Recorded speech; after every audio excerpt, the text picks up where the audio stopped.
ವ್ಯಾಪಾರ ನಿಮ್ದು, ಪ್ರಚಾರ ನಮ್ದು. ನಮ್ಮ ನವಭಾರತ್ ಡಿಜಿಟಲ್ ಮೀಡಿಯಾದಲ್ಲಿ ನಿಮ್ಮ ಯಾವುದೇ ಜಾಹೀರಾತು ನೀಡಲು ಸಂಪರ್ಕಿಸಿ 7676600755.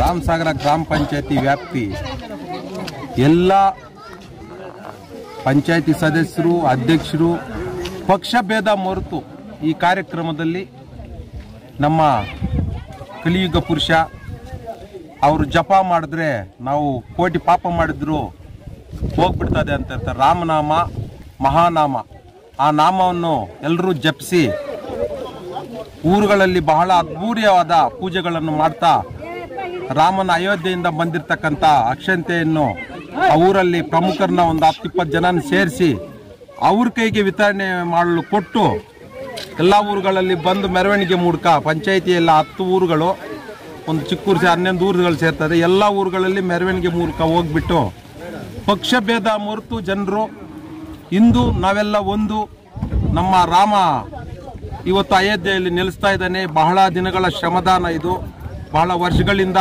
ಕೋರ್ಟ್ನಲ್ಲಿ ನಡೀತಾ ಇತ್ತು. ಆದರೂ ಅದು ಪರಿಶ್ರಮ ಇವತ್ತು ನಮಗೆ ಫಲ ಸಿಕ್ತು.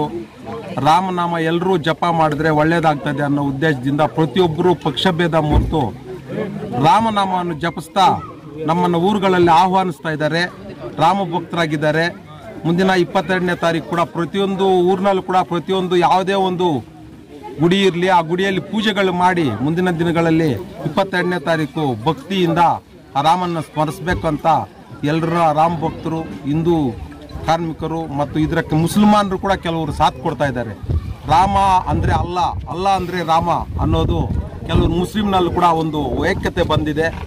ಮುಸ್ಲಿಮರು ಕೂಡ ಕೆಲವರು ಅದಕ್ಕೆ ದಾನ ಮಾಡಿ ರಾಮ ಅಯೋಧ್ಯೆ ಕಟ್ತಾ ಇರೋದಕ್ಕೆ ಕೆಲವರು ಅದಕ್ಕೆ ಕೂಡ ಬಂದು ಕಾಲ್ನಡಿಗೆಯಲ್ಲಿ ಎಷ್ಟೋ ದೂರದಿಂದ ಬರ್ತಾ ಇದ್ದಾರೆ ಮುಸ್ಲಿಮರು ಕೂಡ. ಅದು ಇವಾಗ ನಮ್ಮ ಭಾರತ ದೇಶ ಒಂದು ರಾಮರಾಜ್ಯವಾಗ್ತದೆ ಅಂತ ಈ ಸಮಯದಲ್ಲಿ ಹೇಳಕ್ಕೆ ಇಷ್ಟಪಡ್ತೇನೆ. ಇವತ್ತು ನಮ್ಮ ರಾಮಸಾಗರ ಪಂಚಾಯಿತಿ ವ್ಯಾಪ್ತಿಯಿಂದ ಅಯೋಧ್ಯೆಯ ಕರಪತ್ರ ಹಾಗೂ ಅಕ್ಷತೆ ಒಂದು ಏನು ವಿತರಣೆ ಒಂದು ಕಾರ್ಯಕ್ರಮ ಬೆಳಗ್ಗೆಯಿಂದ ನಡೀತಾ ಇದೆ. ಇವತ್ತು ಅದಾಗಲೇ ಒಂದು 2 ಊರು ಮುಗಿಸಿ 3ನೇ ಊರಿಗೆ ಈಗ ಕಾಲಿಟ್ಟಿದೆ. ಸೊ ಇದೇ ಥರ ಮುಂದೆ ಎಲ್ಲ ಹಳ್ಳಿಗಳಿಗೂ ಎಲ್ಲರಿಗೂ ಮನೆಗೂ ತಲುಪಿಸುವ ಒಂದು ವಿಷಯದಲ್ಲಿ ಕಾರ್ಯಕ್ರಮ ಹಮ್ಮಿಕೊಂಡಿದೆ. ತುಂಬ ಸಂತೋಷಕರವಾದ ವಿಷಯ. ಏಕೆಂದರೆ ಇವತ್ತು ಏನು ನಮ್ಮ ರಾಮ ಜನ್ಮಭೂಮಿ ಅಂತ ಏನು ನಾವು ಅಂದ್ಕೊಂಡಿದ್ದೀವಿ, ಅದು ತುಂಬ ಪವಿತ್ರವಾಗಿ ಸುಮಾರು 500 ವರ್ಷಗಳ ಕಾಲದಿಂದ ಒಂದು ವ್ಯಾಜ್ಯಗಳಿಂದ ಅದು ನಮ್ಮ ಹಿಂದೂ ರಾಷ್ಟ್ರದಲ್ಲಿ ಒಂದು ದೇವಸ್ಥಾನ ನಿರ್ಮಾಣ ಮಾಡಬೇಕಾದ್ರೆ ಇಂಥ ಪರಿಸ್ಥಿತಿ ಬಂದಿದೆ. ಸೊ ಎಲ್ಲ ನಮ್ಮ ಒಂದು ಈ ತಮ್ಮ ಮೂಲಕ ಒಂದು ವಿನಂತಿಸ್ಕೊಳ್ಳೋದೇನೆಂದರೆ, ನಮ್ಮ ಹಿಂದೂ ಧರ್ಮ, ನಮ್ಮ ಹಿಂದೂ ಸಂಸ್ಕೃತಿ, ನಮ್ಮ ಹಿಂದೂ ಜನಾಂಗ ಎಲ್ಲ ಒಂದಾಗಿ ಪ್ರತಿಯೊಂದು ಊರಿನಲ್ಲಿ ಇದೇ ಥರ ಒಬ್ಬರಿಗೊಬ್ಬರು ಒಂದು ಜೊತೆಗೂಡಿಸ್ಕೊಂಡು ಯಶಸ್ವಿಯಾಗಿ ಮುನ್ನುಗ್ಗಬೇಕಾಗಿ ತಮ್ಮ ಮೂಲಕ ವಿನಂತಿಸ್ಕೊಳ್ತೇವೆ. ನಮ್ಮ ಹಿಂದೂ ಧರ್ಮದ ನಮ್ಮ ಪ್ರತಿಯೊಂದು ಹಿಂದೂಗೂ ಅತ್ಯಂತ ಹೆಮ್ಮೆಯಾದಂಥ ನಮ್ಮ ದೇವರು ಶ್ರೀರಾಮನ ಒಂದು ಭವ್ಯ ಮಂದಿರ ನಿರ್ಮಾಣ ಆಗಿತ್ತು. ಇದೇ ತಿಂಗಳ 22ನೇ ತಾರೀಕು ದೇವರ ಪ್ರತಿಷ್ಠಾಪನೆ ಆಗ್ತಿದೆ. ಇದು ನಮ್ಮೆಲ್ಲ ಈ 500 ವರ್ಷಗಳ ಒಂದು ಕನಸು, ನಮ್ಮ ಪೂರ್ವಜರ ಒಂದು ಪರಿಶ್ರಮ ಬಲಿದಾನದಿಂದ ಆ ಒಂದು ನನಸಾಗಿದೆ ಇವತ್ತು. ಅದೇ ರೀತಿ ಪ್ರತಿಯೊಬ್ಬ ಹಿಂದೂ ಗರ್ವ ಪಡುವಂಥ ವಿಷಯ. ಈ ತಿಂಗಳ 22ನೇ ತಾರೀಕು ಎಲ್ಲ ಒಂದು ಕೆಲಸಗಾರ ಬಿಟ್ಟು ಆ ದಿನ ಬೆಳಗ್ಗೆಯಿಂದ ಸಾಯಂಕಾಲವರೆಗೂ ದೇವರ ಒಂದು ಕಾರ್ಯದಲ್ಲಿ ಇರಬೇಕು ಅಂತ ಮಾಡೋದು.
Part 1 today, no,